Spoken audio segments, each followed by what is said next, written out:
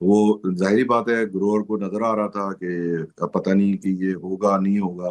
Level playing field ہوگی نہیں ہوگی. دوسرے سے تقریباً کوئی 40 لاکھ بیل کا برابر کپڑا اور دھاگا آ گیا ملک. تو اس سے کپڑے اور دھاگے کی ملک کی پیداوار ہی ختم ہو گئی. اب یہ جو پوری صورتحال ہے سر، یہ پوری صورتحال ملکی معیشت پر اور خاص طور پر جو ہماری جو ٹیکسٹائل ایکسپورٹس ہیں ان پر کس طرح اثر انداز ہو سکتی ہے؟ جی آپ نے بہت اچھا سوال کیا ہے. دیکھیے 2 طریقے کی ایکسپورٹ تھی. ایک تو یہ ہے کہ آپ نے روئی اگائی جس میں بہت بڑی ویلیو ایڈیشن ہے کہ آپ نے ایک بیج زمین میں ڈالا، محنت کی، اس پہ فرٹیلائزر لگائی، پانی لگایا، اور ایک آپ نے 60-70 سینٹ پر پاؤنڈ کی چیز پروڈیوس کی. اس کا دھاگا بنا وہ $1 کا بن گیا، پھر اس کا کپڑا بنا وہ $1.5 کا بن گیا، ڈائی ہوا وہ 2 کا بن گیا، پھر وہ جب گارمنٹ بنتا تھا وہ $3-3.5 میں چلا جاتا تھا. تو یہ ویلیو ایڈیشن کی چیز تھی. اب ہمارے یہاں کچھ لوگوں کو بہت سارے اسپیشلی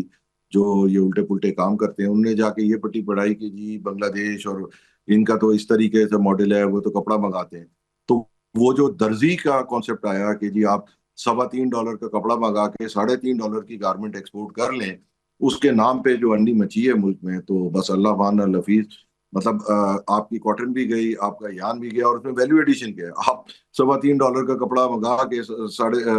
$3.5-4 کا اگر آپ میڈ اپ ایکسپورٹ کر رہے ہیں اور اس میں بھی مطلب لمبے لمبے لوگوں نے ہاتھ مار دیے، تو اس کا اینڈ تو بہت خراب ہی ہونا تھا جو نظر آ رہا ہے. تو آپ حقیقت میں دیکھیں تو ہماری جو ایکسپورٹ ہے وہ تقریباً کوئی $19 بلین کے 17 بلین کے قریب پہنچی ہے. 17 میں 4.5 کی تو امپورٹ ہی ہو گئی ہے، جس میں سے دھاگا اور کپڑا بالکل غیر ضروری تھا. اگر آپ اس کو ہٹا دیں تو آپ کا تقریباً $2-2.5 بلین جو ہے وہ ضائع ہوا ہے. $2.5 بلین اس پروسپیکٹ میں دیکھیں کہ اگر ہمارا $400 بلین کا جی ڈی پی ہے تو ہم نے 0.6% of our G D P growth جو ہے وہ سیکریفائی کر دی، کیونکہ امپورٹ جو ہے وہ اس میں سے مائنس ہو جاتی ہے آپ کی جی ڈی پی سے. تو اگر یہ ہم 2.5 بلین کی ملکی انڈسٹری چلاتے رہتے تو جو بھی ہمارا گروتھ ریٹ آیا اس میں 0.6 ایڈ ہو جاتا. اور دوسرے اس کے پازیٹیو امپیکٹ یہ آتے ہیں کہ جو 600-800 میگا واٹ کی کنزمپشن کم ہوئی ہے ملک میں وہ بڑھ جاتی. پھر آپ دیکھیں کہ جی گیس بھی لوگوں کو کہا کہ جی آپ گیس سے اس پہ شفٹ ہو جائیں، وہ بھی نہیں ہو پا رہا. کبھی ہم اس کو سولر کو مورد الزام ٹھہراتے ہیں، کبھی کچھ. حقیقت یہ ہے کہ انڈسٹری جو ہے وہ بند ہونے کی وجہ سے یہ تمام چیزیں ہوئی ہیں. بجلی کے ریٹ الحمدللہ کم ہوئے ہیں، مگر اس میں جو لوگ بجلی پہ جا سکتے تھے وہ تو چلے گئے. بہت سارے لوگ ہیں جن کو بجلی کا پورا کنیکشن یا کئی چیزیں انفراسٹرکچر اویلیبل نہیں ہے. تو ہمارا تو خیال تھا کہ ان کو کیس ٹو کیس بیسس پہ اٹینڈ کرنا چاہیے، پر ابھی لگ رہا ہے کہ گورنمنٹ شاید اس موڈ میں نہیں ہے. پلس پنجاب میں اب لوگوں کو 10 سال کے بل آ گئے ہیں ایل این جی کے. آج ہوپ فلی گئے ہوئے ڈیلیگیشن لے کے، تو امید ہے کوئی پازیٹیو ڈیولپمنٹ دکھ لے.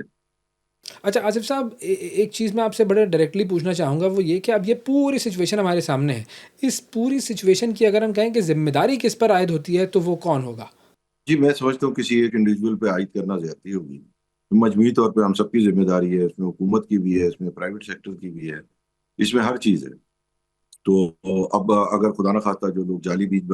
بیچ رہے ہیں اور جعلی کمپنیاں رجسٹر کرا کے جعلی بیج بیچ دیا، جعلی پیسٹیسائڈ بیچ دی، حکومت کا کام ان کو پکڑنا ہے. مگر ہم کہیں کہ جی حکومت اگر 50% پکڑتی ہے، 50 رہ جاتے ہیں، تو خالی حکومت کو تو نہیں بلیم کر سکتے. تو انفارچونیٹلی ہمارے یہاں جو بھی چیز ریفارم ہوئی ہے وہ پہلے سے خراب ہو گئی ہے. مجھے اپنا بچپن یاد ہے 30-40 سال پہلے جب ہم کاٹن فیلڈ میں جاتے تھے تو سیڈ اسٹف بنتا تھا. یہ جو بہترین روئی ہوتی تھی وہ الگ کر کے اس میں سے سیڈ لوگ بنا کے دے دیتے تھے. وہ بائی نیم بکتا تھا کہ جی یہ فلاں صاحب سیڈ بنا رہے ہیں. اس کی جگہ سیڈ کمپنیز آ گئیں تو انہوں نے بھی. بہرحال اس میں جو پازیٹیو ڈیولپمنٹ ہے، let's forget the history, let's see what is ahead. جو ہائبرڈ سیڈز ہیں وہ الاؤ ہو گئے، باہر کے سیڈ آنے الاؤ ہو گئے. تو الاؤ ہونے سے یہ ہوگا کہ ان میں لوکل کلائمیٹائز چیک کرنا بہت آسان ہوگا، اور ان کو لوکل بریڈنگ کا جو پروسیس ہے جو 10 سال کا ہے اس کو کنسائز کر کے 2-3 سال پہ لا رہے ہیں. تو کوئی بڑی بات نہیں ہے. پاکستان میں 1.5 کروڑ کی بیلوں کی بھی کراپ ہوئی بھی ہے،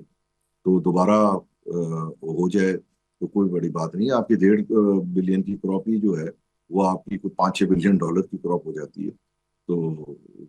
اس سے آپ جب ویلیو ایڈیشن کریں گے تو آپ کو صحیح ویلیو ایڈیشن ملے گی. اور فائنلی سر، اب جو صورتحال بارشوں کی ہمارے سامنے ہے، مزید بارشوں سے ایک مرتبہ پھر جو کپاس کی فصل ہے وہ متاثر ہونے کا خدشہ ہے، تو اب ایسی صورتحال میں کیا حکمت عملی ہونی چاہیے؟